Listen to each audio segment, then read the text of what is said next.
ಆಕಾಶವಾಣಿ ಪ್ರದೇಶ ಸಮಾಚಾರ ಓದುತ್ತಿರುವವರು ಚೇತನ್ ಸಿವಿ. ಮುಖ್ಯಾಂಶಗಳು: ವಿಕಸಿತ ಭಾರತಕ್ಕೆ ತಂತ್ರಜ್ಞಾನ ಹಾಗೂ ಮೌಲ್ಯಗಳ ಅಗತ್ಯತೆ ಪ್ರತಿಪಾದಿಸಿದ ರಾಷ್ಟ್ರಪತಿ ದ್ರೌಪದಿ ಮುರ್ಮು. ಅರ್ಹ ಫಲಾನುಭವಿಗಳ ಕಾರ್ಡ್ಗಳನ್ನು ರದ್ದು ಮಾಡದಂತೆ ಸಚಿವ ಕೆಎಚ್ ಮುನಿಯಪ್ಪ ಅಧಿಕಾರಿಗಳಿಗೆ ಸೂಚನೆ. ರಾಜ್ಯದಲ್ಲಿ ಕಸ್ತೂರಿ ರಂಗನ್ ವರದಿ ಅನುಷ್ಠಾನ ಮಾಡುವುದಿಲ್ಲ, ಮೇಲ್ಮನೆಯಲ್ಲಿ ಸರ್ಕಾರ ಸ್ಪಷ್ಟನೆ. ಐಪಿಎಲ್ ಉದ್ಘಾಟನಾ ಪಂದ್ಯ ಬೆಂಗಳೂರಿನಲ್ಲಿ ನಡೆಸುವ ಕುರಿತು ಬಿಸಿಸಿಐ ಜೊತೆ ಚರ್ಚೆ. ವೆಂಕಟೇಶ್ ಪ್ರಸಾದ್. ಬೆಂಗಳೂರು ಸೇರಿದಂತೆ ಹಲವು ಜಿಲ್ಲೆಗಳಲ್ಲಿ ಹೆಚ್ಚಾಗಲಿದೆ ಶೀತಗಾಳಿ, ಹವಾಮಾನ ಇಲಾಖೆ ಮುನ್ಸೂಚನೆ. ವಾರ್ತೆಗಳ ವಿವರ.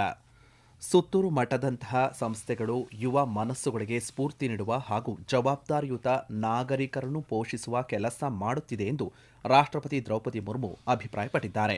ಸುತ್ತೂರಿನ ಆದಿ ಜಗದ್ಗುರು ಶ್ರೀ ಶಿವರಾತ್ರಿ ಶಿವಯೋಗಿಗಳವರ 1066ನೇ ಜಯಂತಿ ಮಹೋತ್ಸವದ ಕಾರ್ಯಕ್ರಮದಲ್ಲಿ ಭಾಗಿಯಾಗಿ ಮಾತನಾಡಿದ ಅವರು, ಆಧ್ಯಾತ್ಮಿಕ ಸಂಸ್ಥೆಗಳು ಮಾನವೀಯತೆಯನ್ನು ಒಂದುಗೂಡಿಸುವ ಕಾರ್ಯನಿರ್ವಹಿಸುತ್ತಿವೆ ಎಂದು ತಿಳಿಸಿದ್ದಾರೆ.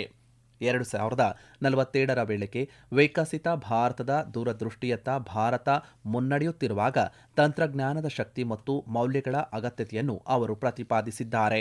ಇದಕ್ಕೂ ಮೊದಲು ಮಳವಳ್ಳಿ ಪಟ್ಟಣಕ್ಕೆ ಆಗಮಿಸಿದ ರಾಷ್ಟ್ರಪತಿ ದ್ರೌಪದಿ ಮುರ್ಮು ಅವರನ್ನು ರಾಜ್ಯಪಾಲ ಥಾವರ್ಚಂದ್ ಗೆಹ್ಲೋಟ್, ಕೇಂದ್ರ ಸರ್ಕಾರದ ಉಕ್ಕು ಮತ್ತು ಬೃಹತ್ ಕೈಗಾರಿಕಾ ಸಚಿವ ಎಚ್ಡಿ ಕುಮಾರಸ್ವಾಮಿ, ಜಿಲ್ಲಾ ಉಸ್ತುವಾರಿ ಸಚಿವ ಚೆಲುವರಾಯಸ್ವಾಮಿ ಹಾಗೂ ಇತರೆ ಗಣ್ಯರು ಹೂಗುಚ್ಛ ನೀಡುವ ಮೂಲಕ ಸ್ವಾಗತಿಸಿದರು. ಅಧಿಕಾರಿಗಳು ಮತ್ತು ನ್ಯಾಯಬೆಲೆ ಅಂಗಡಿಗಳ ಮಾಲೀಕರ ಸಂಘದ ಅಧ್ಯಕ್ಷರುಗಳ ಜೊತೆ ಆಹಾರ, ನಾಗರಿಕ ಸರಬರಾಜು ಮತ್ತು ಗ್ರಾಹಕ ವ್ಯವಹಾರಗಳ ಸಚಿವ ಕೆಎಚ್ ಮುನಿಯಪ್ಪ ಸುವರ್ಣ ವಿಧಾನಸೌಧದ ಸಭಾಂಗಣದಲ್ಲಿ ಬೆಳಗಾವಿ ಮತ್ತು ಕಲಬುರಗಿ ವಿಭಾಗದ ಪ್ರಗತಿ ಪರಿಶೀಲನಾ ಸಭೆ ನಡೆಸಿದರು. ಬಳಿಕ ಮಾತನಾಡಿದ ಸಚಿವ ಕೆಎಚ್ ಮುನಿಯಪ್ಪ, ಕೇಂದ್ರ ಮತ್ತು ರಾಜ್ಯ ಸರ್ಕಾರದ ಮಾನದಂಡಗಳ ನಿರ್ದೇಶನದಂತೆ ಅನರ್ಹ ಬಿಪಿಎಲ್ ಕಾರ್ಡ್ಗಳನ್ನು ಪತ್ತೆ ಹಚ್ಚಿ ಐಪಿಎಲ್ ಆಗಿ ಪರಿವರ್ತಿಸುವಂತೆ ಸೂಚಿಸಿದ್ದಾರೆ. ಯಾವುದೇ ಕಾರಣಕ್ಕೂ ಅರ್ಹ ಫಲಾನುಭವಿಗಳ ಕಾರ್ಡ್ಗಳನ್ನು ರದ್ದು ಮಾಡಬಾರದು ಎಂದು ಹೇಳಿದ್ದಾರೆ. ಸುಮಾರು 3,517 ನೂತನ ನ್ಯಾಯಬೆಲೆ ಅಂಗಡಿಗಳನ್ನು ಒಳ ಮೀಸಲಾತಿ ಆಧಾರದ ಮೇಲೆ ರಾಷ್ಟ್ರದಲ್ಲಿಯೇ ಮೊದಲ ಬಾರಿಗೆ ರಾಜ್ಯದಲ್ಲಿ ನೀಡಲಾಗುತ್ತಿದೆ ಎಂದು ತಿಳಿಸಿದ್ದಾರೆ. ರಾಜ್ಯದಲ್ಲಿ ಕಸ್ತೂರಿ ರಂಗನ್ ವರದಿ ಅನುಷ್ಠಾನ ಮಾಡುವುದಿಲ್ಲ ಎಂದು ಸರ್ಕಾರ ಮೇಲ್ಮನೆಯಲ್ಲಿ ಸ್ಪಷ್ಟಪಡಿಸಿದೆ. ಪರಿಷತ್ ಕಲಾಪದಲ್ಲಿಂದು ಕಾಂಗ್ರೆಸ್ನ ಐವಾನ್ ಡಿಸೋಜಾ ಮಾತನಾಡಿ, ಕಸ್ತೂರಿ ರಂಗನ್ ವರದಿ ಜಾರಿಯಾಗದೆ ಕರಾವಳಿ ಭಾಗಕ್ಕೆ ಸಮಸ್ಯೆಯಾಗಲಿದೆ ಎಂದು ತಿಳಿಸಿದರು. ಸಚಿವ ಈಶ್ವರ್ ಖಂಡ್ರೆ ಉತ್ತರ ನೀಡಿ, ಕೇಂದ್ರದ ವರದಿ ತಿರಸ್ಕಾರ ಮಾಡಲಾಗಿದ್ದು ಕರಾವಳಿಯ ಭಾಗದಲ್ಲಿ ಇರುವವರೆಗೆ ಯಾವುದೇ ಸಮಸ್ಯೆ ಆಗಲ್ಲ ಎಂದು ಸ್ಪಷ್ಟಪಡಿಸಿದ್ದಾರೆ. ಸದಸ್ಯ ಶಿವಕುಮಾರ್ ಅವರ ಪ್ರಸ್ತಾವನೆಗೆ ಉತ್ತರಿಸಿದ ಸಚಿವ ಕೃಷ್ಣ ಬೈರೇಗೌಡ, ಖಾಸಗಿ ಭೂಮಾಪಕರ ಸೇವೆಯನ್ನು ಖಾಯಂಗೊಳಿಸಲು ಸಾಧ್ಯವಿಲ್ಲ ಎಂದು ತಿಳಿಸಿದ್ದಾರೆ. ಇದಕ್ಕೂ ಮೊದಲು ಅಜಾನ್ ವೇಳೆ ಧ್ವನಿವರ್ಧಕಗಳ ಶಬ್ದಮಟ್ಟವು ಹೆಚ್ಚಾಗಿರುವ ಕುರಿತಂತೆ ಸದನದಲ್ಲಿ ಕೆಲಹೊತ್ತು ಕಾವೇರದ ಚರ್ಚೆ ನಡೆಯಿತು. ಇದು ಒಂದು ಹಂತದಲ್ಲಿ ಆಡಳಿತ ಮತ್ತು ಪ್ರತಿಪಕ್ಷಗಳ ಸದಸ್ಯರ ನಡುವೆ ಮಾತಿನ ಚಕಮಕಿಗೆ ಕಾರಣವಾಯಿತು. ಕರ್ನಾಟಕ ಕೈಮಗ್ಗ ಅಭಿವೃದ್ಧಿ ನಿಗಮವನ್ನು ಕರ್ನಾಟಕ ರಾಜ್ಯ ಜವಳಿ ಮೂಲಸೌಕರ್ಯ ಅಭಿವೃದ್ಧಿ ನಿಗಮದ ಜೊತೆಗೆ ವಿಲೀನ ಮಾಡಿದರೂ ಕೈಮಗ್ಗ ನೇಕಾರರ ಹಿತರಕ್ಷಣೆಯ ಕಾರ್ಯಕ್ರಮಗಳಲ್ಲಿ ಯಾವುದೇ ಬದಲಾವಣೆಯಾಗುವುದಿಲ್ಲ ಎಂದು ಜವಳಿ ಸಚಿವ ಶಿವಾನಂದ ಪಾಟೀಲ್ ಭರವಸೆ ನೀಡಿದ್ದಾರೆ. ನೇಕಾರರಿಗೆ ನಿರಂತರ ನೂಲು ಪೂರೈಕೆ ಮಾಡಿ ಉದ್ಯೋಗ ಒದಗಿಸಲಾಗುವುದು. ಕೈಮಗ್ಗ ಉತ್ಪನ್ನ ಮಾರಾಟಕ್ಕೆ ಇ-ಕಾಮರ್ಸ್ ವೇದಿಕೆ ಕಲ್ಪಿಸಲಾಗುವುದು ಎಂದು ತಿಳಿಸಿದ್ದಾರೆ. ಕೈಮಗ್ಗ ನೇಕಾರರು ಆಸಕ್ತಿ ತೋರಿದರೆ ವಿದ್ಯುತ್ ಮಗ್ಗ ಖರೀದಿಗೆ ಹಾಗೂ ಎಲೆಕ್ಟ್ರಾನಿಕ್ ಜಕಾರ್ಡ್ ಖರೀದಿಗೆ ಸಹಾಯಧನ ಒದಗಿಸಲಾಗುವುದು. 1ರಿಂದ 10 ಅಶ್ವಶಕ್ತಿಯವರೆಗೆ ಉಚಿತವಾಗಿ ವಿದ್ಯುತ್ ಪೂರೈಕೆ ಮಾಡಲಾಗುವುದು ಎಂದು ಸ್ಪಷ್ಟಪಡಿಸಿದ್ದಾರೆ. ಕಲಬುರಗಿ ಜಿಲ್ಲೆಯ ಆಳಂದ ಕ್ಷೇತ್ರದ ಶಾಸಕ ಬಿಆರ್ ಪಾಟೀಲ್ ಮತಗಳ್ಳತನದ ಕುರಿತಂತೆ ಚರ್ಚೆಗೆ ಅವಕಾಶ ನೀಡಬೇಕು ಎಂದು ವಿಧಾನಸಭೆಯಲ್ಲಿ ಮನವಿ ಮಾಡಿದರು. ಈ ನಡುವೆ ಪ್ರತಿಪಕ್ಷ ನಾಯಕ ಆರ್ ಅಶೋಕ್, ಗೃಹಲಕ್ಷ್ಮಿ ಯೋಜನೆ ಹಣ ಆಗಸ್ಟ್ ತಿಂಗಳವರೆಗೂ ಬಿಡುಗಡೆಯಾಗಿದೆ ಎಂದು ಮಹಿಳಾ ಮತ್ತು ಮಕ್ಕಳ ಅಭಿವೃದ್ಧಿ ಇಲಾಖೆಯ ಸಚಿವರು ಹೇಳಿಕೆ ನೀಡಿದ್ದು, ಸರ್ಕಾರ ಸ್ಪಷ್ಟನೆ ನೀಡುವಂತೆ ಒತ್ತಾಯಿಸಿದರು. ಮತಗಳ್ಳತನದ ಚರ್ಚೆಗೆ ಅವಕಾಶ ನೀಡುವುದಾಗಿ ಭರವಸೆ ನೀಡಿದ ಸಭಾಧ್ಯಕ್ಷರು ಉತ್ತರ ಕರ್ನಾಟಕ ಭಾಗದ ಅಭಿವೃದ್ಧಿಯ ಬಗ್ಗೆ ಚರ್ಚೆಯನ್ನು ನಡೆಸುವುದಾಗಿ ತಿಳಿಸಿದರು.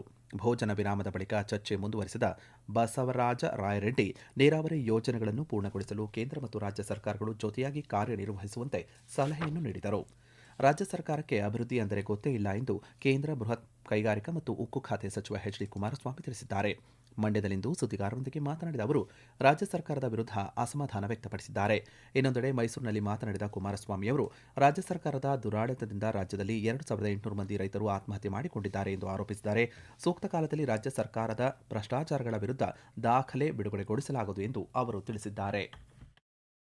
2800 ರೈತರ ಆತ್ಮಹತ್ಯೆ ಈ ಸರ್ಕಾರ ಬಂದ ನಂತರ ಆಗಿರ್ತಕ್ಕಂಥದ್ದು. ಇದ್ರ ಬಗ್ಗೆ ಸರ್ಕಾರವೂ ಚಿಂತನೆ ಮಾಡಿಲ್ಲ, ಆ ರೈತರ ಬಗ್ಗೆ ಯಾರು ಕಾಳಜಿ ಹೊಂದಿಲ್ಲ ಇರತಕ್ಕಂಥದ್ದನ್ನು ಕಾಣ್ತಾ ಇದ್ದೇವೆ. ಒಂದು ಸರ್ವೆ ರಿಪೋರ್ಟ್ ನೋಡಿದ್ದೇನೆ. ನಂತರ ಈ ಸರ್ಕಾರ ಹೇಳಿತು ಬಂದಂತ ಸಂದರ್ಭದಲ್ಲಿ ಈ ಬಾರಿ 32 ಲಕ್ಷ ರೈತರಿಗೆ 24,000 ಕೋಟಿ ಹಣ ಕೊಡ್ತೀವಿ ರೈತನ ಒಂದು ಕೃಷಿ ಚಟುವಟಿಕೆಗೆ ಅಂತ ಹೇಳಿದ್ರು. ಈ ನವೆಂಬರ್ ತಿಂಗಳಿನವರೆಗೆ ಸುಮಾರು 12,000 ಕೋಟಿ ರೂಪಾಯಿಗಳನ್ನ 24 ಲಕ್ಷ ಇರಬೇಕು. ಹಿಂದೆ ಏನಿತ್ತು ಅಷ್ಟಕ್ಕೆ ಮಾತ್ರ ಸೀಮಿತ ಮಾಡ್ಕೊಂಡಿದ್ದಾರೆ. ಡಾಕ್ಯುಮೆಂಟ್ ಕೊಟ್ಟರು ಏನು ಉಪಯೋಗ ಬರಲ್ಲ, ಅದಕ್ಕೊಂದು ಕಾಲ ಇದೆ, ಆ ಕಾಲಕ್ಕೆ ನಿರೀಕ್ಷೆ ಮಾಡ್ತಾ ಇದ್ದಾರೆ. ಪ್ರದೇಶ ಸಮಾಚಾರ ಕೇಳುತ್ತಿದ್ದೀರಿ.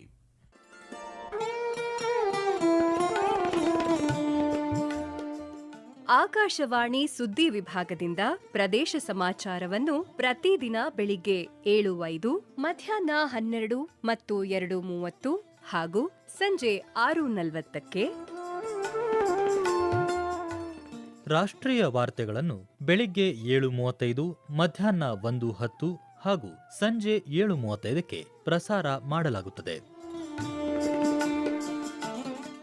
ಈ ಎಲ್ಲಾ ವಾರ್ತೆಗಳನ್ನು ನಮ್ಮ ಯೂಟ್ಯೂಬ್ ಖಾತೆ ಆಕಾಶವಾಣಿ ನ್ಯೂಸ್ ಕನ್ನಡ, ಫೇಸ್ಬುಕ್ ಖಾತೆ ಆಕಾಶವಾಣಿ ವಾರ್ತೆ ಕನ್ನಡ ಇದರಲ್ಲಿ ಆಲಿಸಬಹುದು.